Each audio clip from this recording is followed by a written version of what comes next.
Ming plays video games online. When he signed up for the game site, Ming got 200 points. Ming earns 20 more points for each hour that he plays.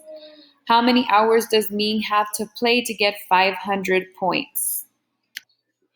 All right, so he got 200 points, which means it's a positive.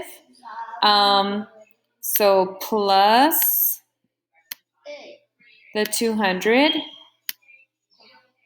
And then for each, or he earns 20 more points for each hour. So remember, each means to multiply.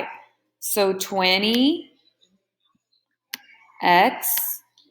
And how many hours does he have to play to get 500 points?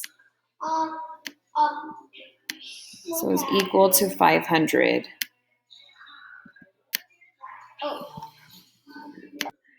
Okay, so you're going to subtract the 200 from both sides.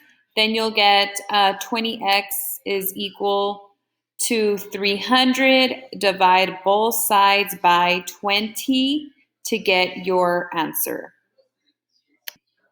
Okay, here's another one. It costs $35 per hour to rent a boat at the lake. You also need to pay a $25 fee for safety equipment, and you have 200. For how long can you rent it?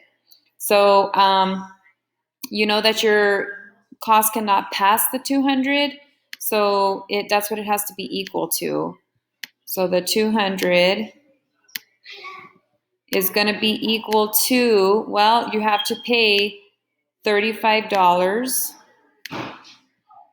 per hour plus the $25 fee.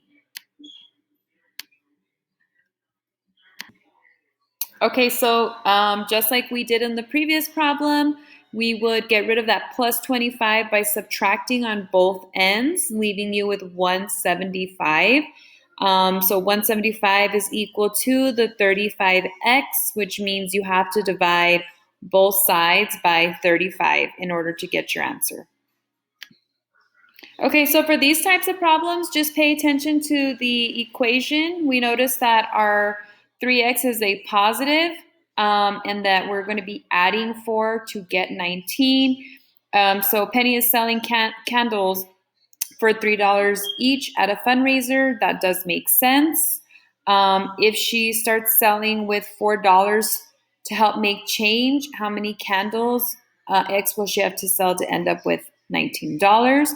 Okay, we look at the next one. It says Penny sells candles for $4 each. That does not make sense because the 4 is not with the variable, which means to multiply.